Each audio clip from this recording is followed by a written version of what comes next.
We better get to the studio. Hope we can make it. It's pea soup foggy around here. I know, it's so foggy. No sun at all. The weather is so awful and San Francisco was so gorgeous. What happened? We better get to the studio and do this garden show. But how can anything grow around here?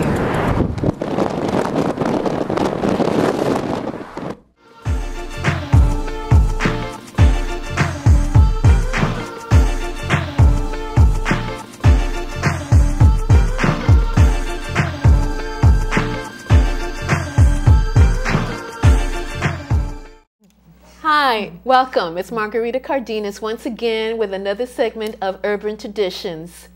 And today we have Loretta O'Brien and Ann Long from the Pacifica Gardens. That's an organization that does a lot of outreach here in the community in Pacifica. And besides that, we're back again for another segment of Urban Traditions Walking out in Lindamar. And our flower of the day is the sunflower, and we're coming back with a cute little tidbit, old wives' tale regarding the sunflower. So we'll welcome today Loretta and Ann. How are you? Fine, thank you. Just fine, thank you. It's good to see you. So let me start with you, Loretta. So how did the concept of Pacifica Gardens come about? How did you personally get involved? So about 5 years ago, the Livability Project, which is a small nonprofit in Pacifica, actually incubated the project. And the founders founded the project in response to something called peak oil and then global climate change. And because of the need to reduce our carbon footprint and to, the view was that we should try to relocalize our food production. So in doing that, we decided to start what we call an urban ag project, which is a large food growing project.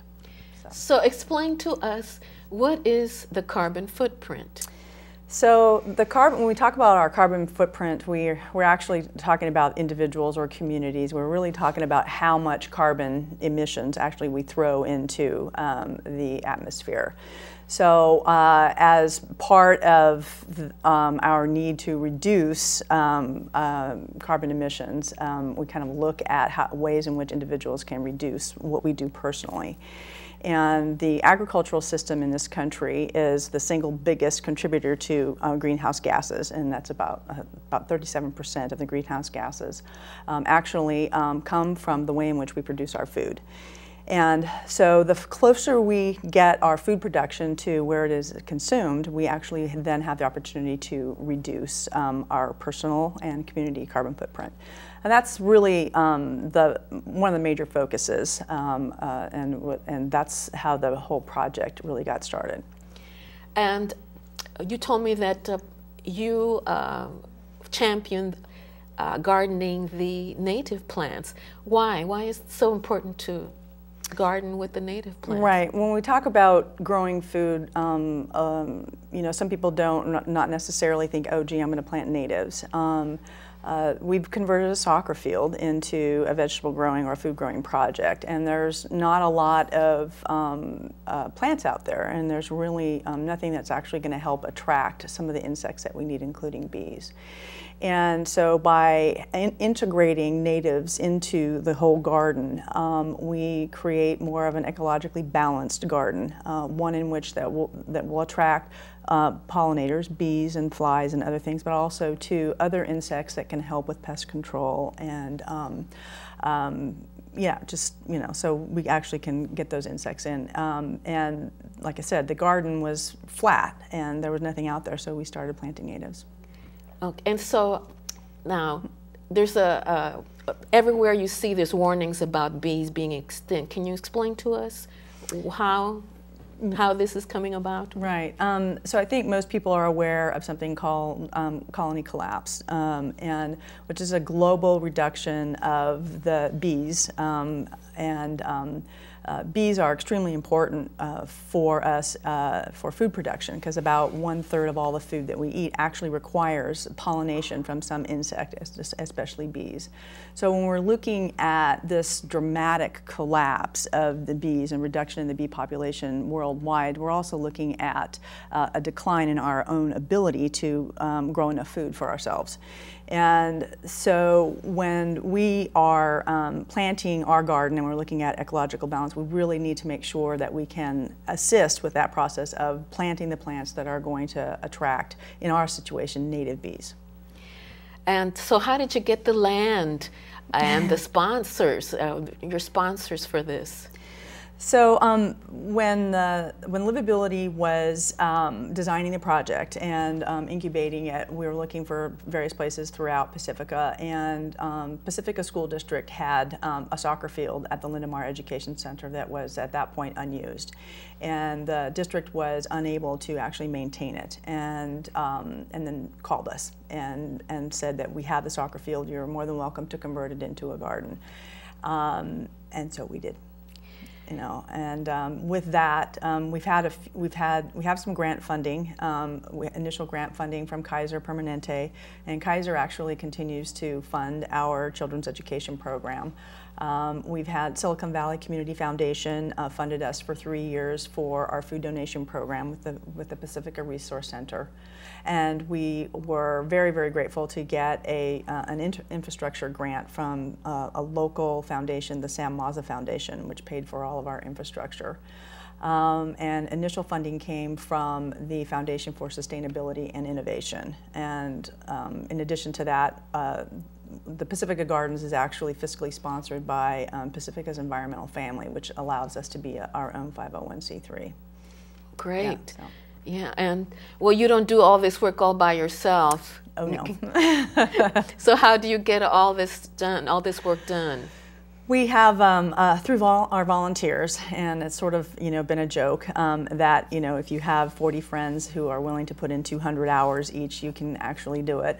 We've logged about 10,000 hours of volunteer time to build and to maintain the garden. And we have ongoing volunteer work days every Saturday from 10 to 2 if anybody wants to come out, and my own personal plug. And then also too, we have volunteers that help with infrastructure and help with education as well. Great. Well, now you help the resource center, you said. Right. So who is benefiting here in the community of Pacifica from your gardens? So yeah, the Pacifica Resource Center has a food pantry, and we donate fresh organic produce from the garden to them during the growing season. We try to make a donation every week. We harvest on Saturdays, and on Mondays, one of our volunteers takes our harvest to the Resource Center. So the community members that have access to that food are those individuals who qualify for safety net services as determined by the Resource Center. So once a week they can come and get kale or collards or lettuce. Yeah, great. That's good. You have a lot too. Mm-hmm. And I saw a well there. So you gather the rainwater, and that's what propagates the gardens there. Actually, we don't do a rainwater collection. Although we always have a dream of being able to do that. But right now we do have a well. We drilled a well in 2010, and like I said, that came out of the infrastructure grant from the Sam Maza Foundation. So the garden right now has its own independent watering system. So we haven't been using municipal water for about 2 years now.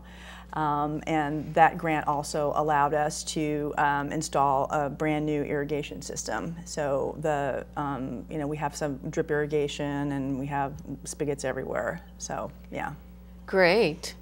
Yeah, and you also collaborate with the 4-H club. What What do they donate? The 4-H has animals over there, and so the 4-H donates their barn litter and their goat manure to us, and we traipse it over, you know, in the wheelbarrows with our volunteers to our composting department. So, and then it goes through our composting system. So they've been really helpful to us. We make a lot of compost, and we make about 25 yards a year. And without the 4-H, you know, actually donating their barn litter and their goat manure, it would be very difficult for us to collect those materials. So they've been really helpful. Great. It's wonderful when the community all works together. And well, and besides that, you have the children's program also. And Anne directs the children's program. Welcome, Anne. Thank you. And well, how did you personally get involved in the program? I am a retired nurse, and when I retired about 5 years ago, I also have an interest in gardening, and I figured this would be an opportunity for me to learn a little bit more about gardening. And when they started the garden, I decided to volunteer, mainly to learn more about how to garden, how to make your soil a little more fertile and grow things in our foggy weather. And as part of that, the children's program kind of grew out of that. Loretta asked me if I would assist them with the children's program, and it sort of evolved into being, I sort of developed and with Loretta's help and some other volunteers' help, into a program that we can offer to the Pacifica school children. So how did you start that? Did you personally go to the school district? Were they looking for a program like that for the kids? Well, part of our mission is to sort of give back or give some programs or education to the Pacifica School District in exchange for using the soccer field. And so we were providing, Pacifica Gardens is trying to provide education for the Pacifica School District children in some form that they would want to. And we found that field trips is something that they really enjoyed. And it was an opportunity to sort of supplement their learning in the classroom and get the children out of the classroom and do some hands-on learning in the garden of science learning, life sciences, physical sciences, and so forth.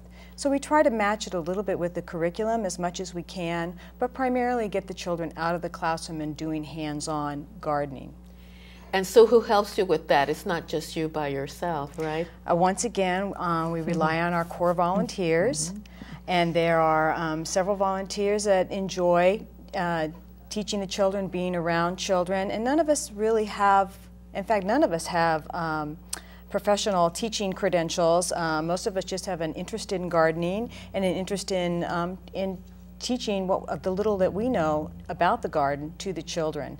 And they seem to appreciate it quite a bit. It works quite well. All of our volunteers usually take time off of work or take a vacation day in order to provide field trips for the children during the week. I'm fortunate in that I am available more, so because I'm more available, I'm there all the time. Very commendable. And now, are there any, the children enjoy the program? Well, it seems that they enjoy it, and I think the teachers enjoy it too, and the evaluations that we've done and the thank you notes we've gotten from the children, they really seem to enjoy the hands-on and the different activities that we have for them. They really like the worm bin and identifying the critters, and we try to talk about new vocabulary words.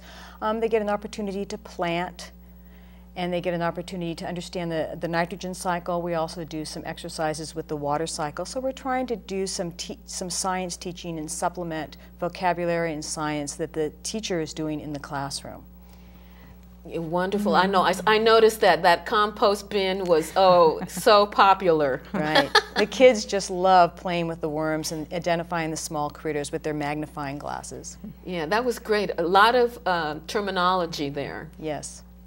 And so any breakthrough moments with those children? Have they come back and maybe taught in your program, anything like that? Well, no, some the high school kids have come back as part of our service program. One of our volunteers runs our service program, and they have come back to work in the garden somewhat and they may end up teaching. They haven't so far as yet. But some of the breakthroughs that the children have had, the little things that they say that you catch them saying, as one said to us, "Now I know that photosynthesis has nothing to do with taking pictures."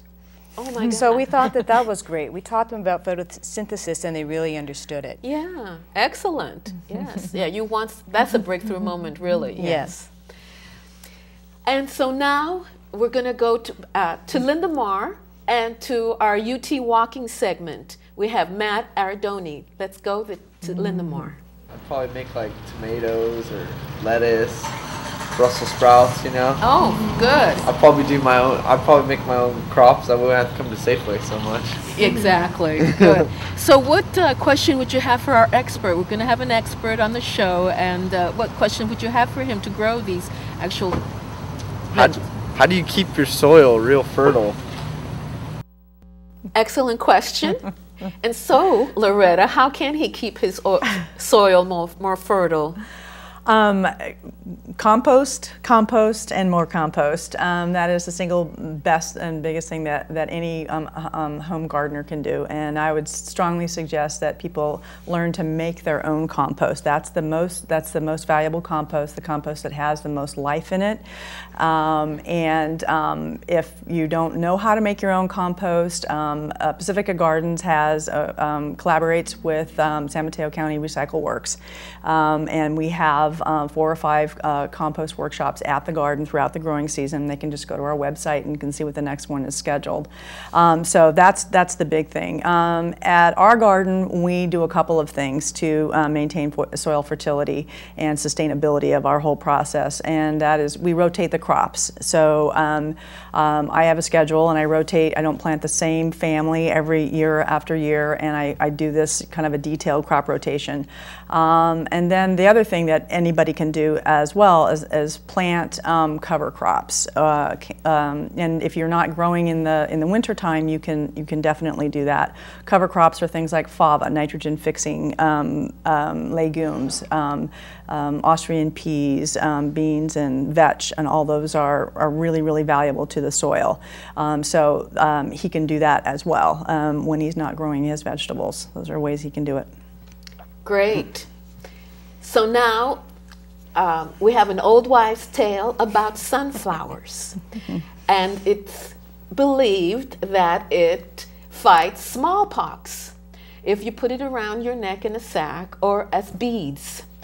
And besides that, if you pick a sunflower at sunset, your wish will come true. If you make a wish will come true. And if you put it underneath your bed, you will get to know any fact you want to know. The one I would like to know is if my boyfriend is cheating on me. But I better know that without the sunflower. So Loretta, have you heard of these properties? What do you think? How did they come about?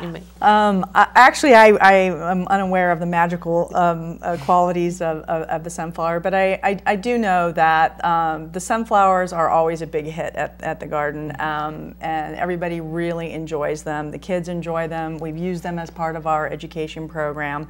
The volunteers enjoy them. Where are we going to plant the sunflowers this year? Is always a question. The sunflower, as you know, obviously it's a native plant to Northern America, and the Native Americans have been using it for centuries for food and oil and dye and whatnot. But primary reason why we plant them at the garden is for to attract the bees. And like I said, we're part of the Great Sunflower Project in San Francisco State. And then also too, the second biggest reason is the stalks are very, very sturdy, and they make a great addition to our compost piles, and that's definitely one of the reasons that we use it. And growing sunflowers in Pacifica can be a bit of a challenge. There are varieties that just really don't do very well. The big giant mammoth sunflower, the big seed head that everybody really likes, it grows okay, but it doesn't actually produce an edible seed. So just don't be disappointed with that. So we've been experimenting with different varieties, and we find that the smaller, more ornamental cut flower one is the Lemon Queen, which is for the Great Sunflower Project, but then also a couple of other varieties, and we plant them every year. And they attract bees. They do. They do. Exactly. In fact, we count them. Excellent. Yes. Well, and as you pointed out before, it's important, so important for the bees to propagate still, right? Absolutely. Yes. And now we've come to, this is the end of our segment, of our third episode. Thank you so much, ladies, for coming and joining us. And if you want to volunteer your time, money, or if you're watching our program, and if you're kind of down and out and you need, check out the Resource Center. That's also so you can benefit from the cultivation of the Pacifica Gardens. You will see the where you can go in the credits after following. And thank you, ladies, for coming this time. You do so much for the community, and it is so needed. Watch for us on Sundays, the last Sunday of each month, 7:30 p.m., Urban Traditions. Go to Facebook, befriend us. We need those questions, okay, so we can answer them.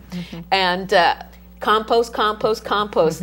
This is the third show we're doing, and it's the third time that it's being reiterated. Composting is essential, people. Do it. And thank you so much.